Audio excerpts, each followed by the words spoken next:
Action! Alors, une invention est la création d'une nouveauté, quelque chose qui n'a jamais existé auparavant. Et si cette invention révolutionne le quotidien de la société, alors cela peut devenir une innovation.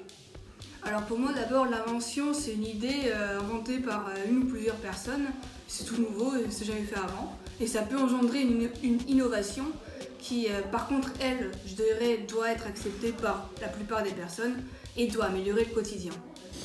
Alors pour moi, une invention, déjà, c'est une idée qui répond à un besoin, qui a été créée, qui répond à un besoin de l'homme. Et l'innovation, c'est aussi une invention, forcément, mais qui améliore le niveau de vie des gens et qui est acceptée par le plus grand nombre et par la société. L'innovation et l'invention, pour moi l'invention ça va être quelque chose qu'on va inventer, ça fait un peu répétitif, mais ça va être quelque chose qu'on va mettre au point pour améliorer la vie de gens qui en avaient besoin, enfin voilà, de personnes qui avaient un besoin à un moment. Et des innovations, ça peut être, pour moi en tout cas, ça va être une avancée sur une idée ou sur quelque chose.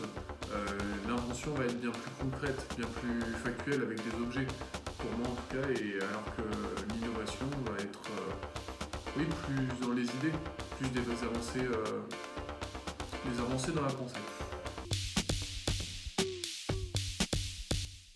Alors pour moi, l'innovation n'est pas forcément technique, elle peut toucher à d'autres domaines comme les services ou le management. Je vais prendre comme exemple le Fordisme, qui est une technique d'usinage. En gros, c'est du travail à la chaîne. Donc pour moi, non, l'innovation n'est pas forcément technique. Est-ce que c'est que technique? Je pense pas, non, parce que on peut très bien inventer des associations ou bien internet, c'est pas vraiment technique en fait. L'innovation n'est pas simplement technique, l'innovation touche à plein de domaines, dont le domaine technique comme la création d'automobiles par exemple, mais aussi à des domaines plus sociaux, plus dans le management. Par exemple aussi le Fordisme qui est la mise en place de nouveaux modes de gestion, de travail à la chaîne et qui permettent l'amélioration de la qualité du travail et la qualité de vie des employés. Alors moi je ne pense pas qu'elle soit simplement technique, parce que quand on voit le mot technique, donc il y a technos qui vient de faire tout simplement, et kratos donc qui est le pouvoir, donc pouvoir faire. Et en fait tout simplement la question de la technique va se porter sur l'innovation, et cette innovation ne va pas forcément se faire par les mains. L'innovation peut se faire par la pensée aussi. Donc il n'y a pas besoin de technique forcément pour innover, pour être nouveau. Je pense qu'il ne faut pas forcément connaître les choses pour les faire. Alors selon moi, l'innovation ne s'arrête pas, car elle a toujours potentiel d'évoluer en fait. Je vais prendre le téléphone comme exemple encore. Le téléphone à la base servait à téléphoner à quelqu'un qui n'était pas dans la pièce et donc contacter d'autres individus. Et maintenant il sert par exemple à regarder nos comptes bancaires. Eh bien je dirais tout simplement jamais en fait. Pour moi l'innovation elle s'arrête totalement jamais, elle évolue tout le temps, elle évolue constamment. Par exemple le téléphone, innovation matérielle, ça évolue tout le temps en fait.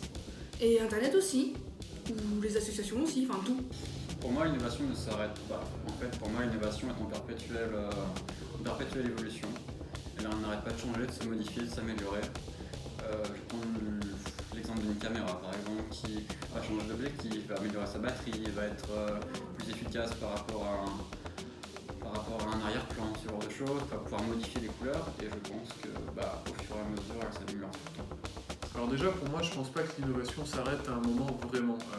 Pour moi l'innovation elle est toujours en constant progrès, en constante progression. La progression donc ça veut dire qu'elle bouge tout le temps, qu'elle augmente ou qu'elle diminue, mais elle va bouger.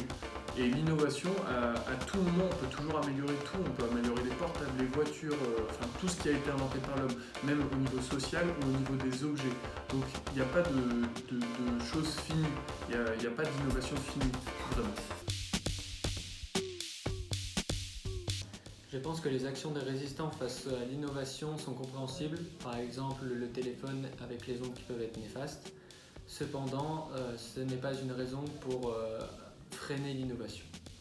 Bah, je pense qu'il y aura toujours forcément un peu de résistants au début de l'innovation, mais au bout d'un moment, ils devront, enfin, pas ils devront, mais ils finiront par tous s'accepter ou au moins s'y habituer. Alors, je pense qu'il est normal qu'il y ait des résistants face à l'innovation parce que c'est soit des personnes qui ont peur, soit des personnes qui sont contre le système, qui prennent profit de système. Je pense par exemple à l'exemple de Wikipédia. À la base, les gens étaient contre Wikipédia parce que c'était Internet, les informations n'étaient pas fiables. Mais au fur et à mesure de l'évolution du coup de cette innovation, on s'est rendu compte que Wikipédia de nos jours est géré par tellement de personnes et amélioré par tellement de personnes qu'elle est forcément fiable et maintenant tout le monde se préfère Wikipédia. Je pense que c'est assez marrant comme question parce qu'on a tous, je pense, été résistants à un moment de l'innovation, d'une innovation en particulier. Moi, par exemple, j'ai pas du tout Instagram, je refuse totalement d'utiliser Instagram. Et pourtant, il y en a plein qui l'utilisent et ça va être plutôt dans mon métier, dans l'avenir, ça va être très utilisé quand même Instagram. Donc je pense qu'on a tous été à un moment plus ou moins résistants parce qu'on a tous des avis différents sur la technologie.